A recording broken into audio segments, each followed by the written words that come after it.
Bonjour et bienvenue dans une nouvelle vidéo. Nous allons parler des routes maritimes polaires. Avant de commencer, n'oubliez pas de me soutenir en vous abonnant et en likant ma vidéo si vous aimez mon travail.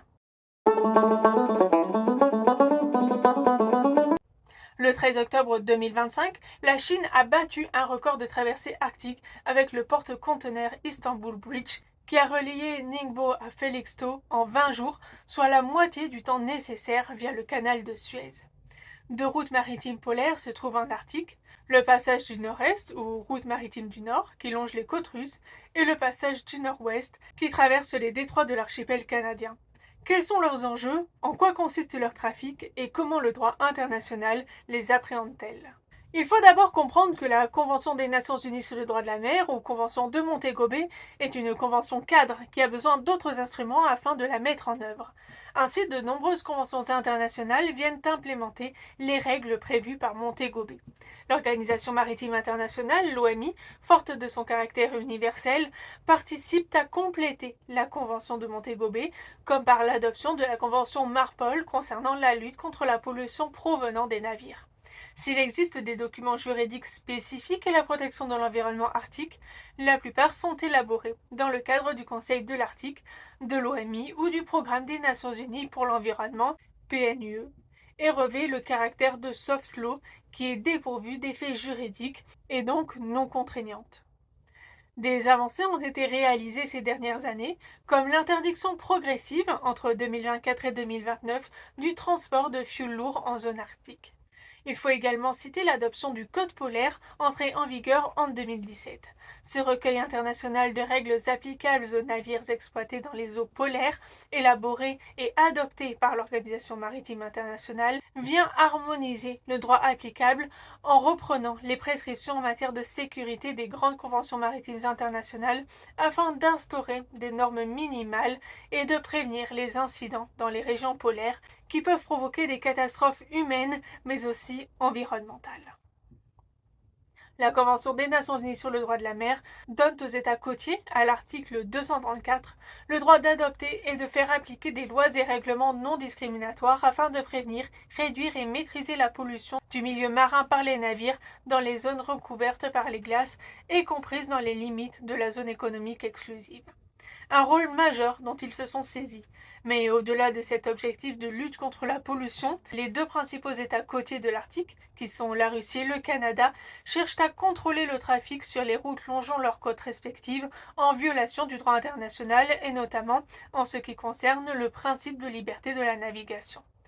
Ainsi, par exemple, en 2022, la nouvelle loi russe sur la navigation des navires militaires dans la route du Nord oblige à notifier aux autorités russes 3 mois en avance le passage de tout navire d'État sur cette route. Le Canada oblige également le recours aux brise-glaces dans la baie d'Hudson sur le passage du Nord-Ouest. Les routes polaires sont parfois perçues comme de futures autoroutes maritimes. Cependant, c'est encore loin d'être le cas.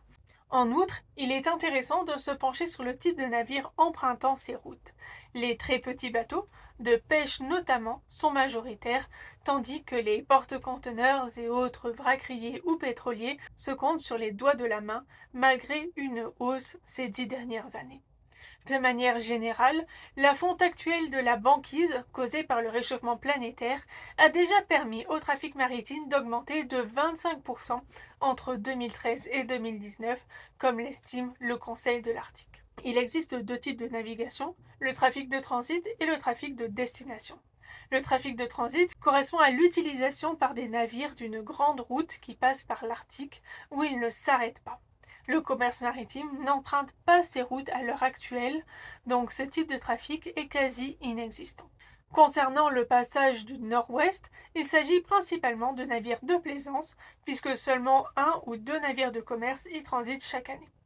Le trafic de destination, quant à lui, correspond au fait de relier l'Arctique aux autres espaces, le plus souvent dans le cadre d'activités économiques. Ces trafics sont notamment nécessaires pour assurer la desserte des villages, des mines et des gisements d'hydrocarbures. Concernant le tourisme polaire, il s'agit là encore d'une activité marginale. Les difficultés logistiques de la navigation polaire sont nombreuses. Ces routes ne sont ouvertes que de manière saisonnière.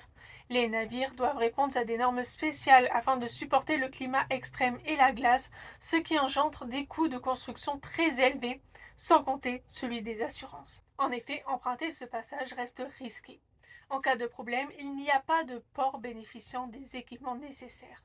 On peut citer par exemple l'avarie du navire de croisière Viking Sky en mars 2019 alors qu'il croisait au large de la Norvège. Dans des conditions de tempête périlleuses, seul l'élitreillage individuel pouvait être envisagé. Sur les 1300 passagers et membres d'équipage, seuls 400 passagers ont pu être élitreillés, tandis que les autres n'ont enfin pu être évacués que lorsque le navire a réussi à rejoindre les côtes. Cet épisode laisse perplexe sur les conséquences d'une avarie qui, cette fois, se produirait plus près du pôle Nord, à une latitude encore plus éloignée et dans des conditions climatiques extrêmes. Autre limite à l'essor de ces nouvelles routes, la hausse des températures s'accompagne d'une fonte du pergélisol, entraînant une fragilisation des sols sur lesquels sont construites les infrastructures nécessaires, systèmes de balisage, ports, terminaux de gaz naturel liquéfié, etc. Ces routes refont parler d'elles avec l'accélération du réchauffement climatique. Mais pour cela, elles doivent être au cœur d'une stratégie, comme c'est le cas avec la Chine dans le cadre de ces nouvelles routes de la soie, qui empruntent la route maritime du Nord, qui permettrait de relier Rotterdam et Shanghai avec un gain de distance de 30% par rapport à la route actuelle qui passe par le canal de Suez. Cependant, si à première vue cette route semble bénéfique pour l'environnement, puisqu'elle permet de réduire la consommation de carburant, l'augmentation du trafic en Arctique accroît l'émission de carbone noir, la suie, par les navires, un polluant qui se dépose sur la glace, réduit sa capacité à réfléchir la lumière solaire et accélère ainsi la fonte de la banquise. Chaque année, le transport par la route maritime du Nord bat un nouveau record en termes de quantité de cargaison transportée, mais reste limité en comparaison avec les autres routes. Le trajet reste toujours très coûteux et nécessite le recours à des brises-glaces à propulsion nucléaire. Le 20 octobre, la Chine et la Russie ont signé un accord de coopération stratégique pour le développement et la commercialisation de la route maritime du Nord, alors que la Chine se proclame État voisin de l'Arctique. Mais ces stratégies dépendent bien plus d'acteurs privés qu'étatiques et constituent des stratégies entrepreneuriales.